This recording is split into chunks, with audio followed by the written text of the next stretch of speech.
Hi hello welcome back to my channel. ഇന്ന് നമുക്ക് പണ്ട് അമ്മമാരും മുത്തശ്ശിമാരും ഒക്കെ നമുക്ക് ധാരാളം ഉണ്ടാക്കി തന്നിട്ടുള്ള പിഴുപുളി പാവയ്ക്കായും വെച്ച് നല്ലൊരു അടിപൊളി പാവയ്ക്ക പുളി ഉണ്ടാക്കാവേ. അപ്പം എന്തൊക്കെയാണ് വേണ്ടതെന്ന് വെച്ചാൽ പാവയ്ക്ക, സവാള, പച്ചമുളക്, നല്ല ലെമൺ സൈസിലൊരു പിഴുപുളി നന്നായിട്ട് എടുത്ത് കുതിർത്ത് വെക്കണം. ആദ്യം നമുക്ക് പൊടികളൊക്കെ നമുക്ക് റെഡിയാക്കി വെക്കാം കേട്ടോ. ഞാനിവിടെ മേളിൽ കൊടുത്തിട്ടുണ്ട് എന്തൊക്കെ പൊടിയാണ് വേണ്ടതെന്ന്. പിന്നെ പിഴുപുളി നന്നായിട്ട് ആദ്യം ഒരു ട്രിപ്പ് പിഴിഞ്ഞെടുക്കണം.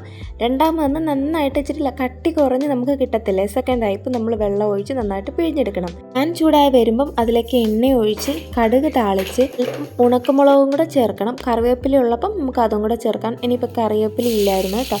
അപ്പോൾ നേരെ നമുക്ക് പോകാം. ഉള്ളിയും പച്ചമുളകും നന്നായിട്ടൊന്ന് വഴറ്റിയെടുക്കണം.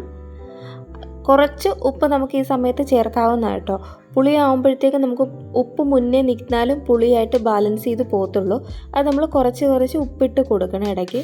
ഇതിപ്പം ഉള്ളി വഴറ്റാൻ വേണ്ടി മാത്രം നമ്മൾ അല്പം ഉപ്പ് ചേർത്ത് പാവയ്ക്കയും കൂടെ ചേർത്ത് നമ്മൾ നന്നായിട്ടൊന്ന് വേവിച്ചെടുക്കുക. പാവയ്ക്ക നന്നായിട്ട് വെന്ത് വരുന്ന സമയത്ത് നമ്മൾ ആദ്യം പിഴിഞ്ഞ് വെച്ച പുളി ഉണ്ടല്ലോ, ആ വെള്ളം ചേർത്ത് നന്നായിട്ട് മിക്സ് ചെയ്ത് കൊടുക്കുക.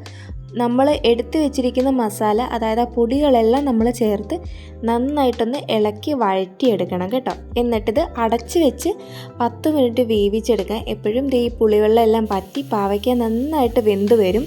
ഈ സമയത്ത് നമ്മൾ രണ്ടാമത് പുളി പിഴിഞ്ഞ വെള്ളം കുറച്ച് ചേർത്ത് അതിൻ്റെ കൂടെ അല്പം വെള്ളം കൂടെ ചേർത്ത് വേണം നമ്മൾ ആവശ്യത്തിന് പുളിയും ഉപ്പും ഒക്കെ ഉണ്ടോ എന്ന് നോക്കിയിട്ട് വേണം നമ്മൾ കുറച്ചും കൂടെ വെള്ളം വെച്ച് നന്നായിട്ട് വേവിച്ചിനി ഇതൊന്ന് കുറച്ച് കുറുകിയെടുക്കണം. ഇപ്പോൾ ദാ നമ്മുടെ അടിപൊളി പാവയ്ക്കപ്പുളി റെഡി ആയിട്ടുണ്ട്. നിങ്ങളും ഇതൊന്ന് ട്രൈ ചെയ്ത് നോക്കണം.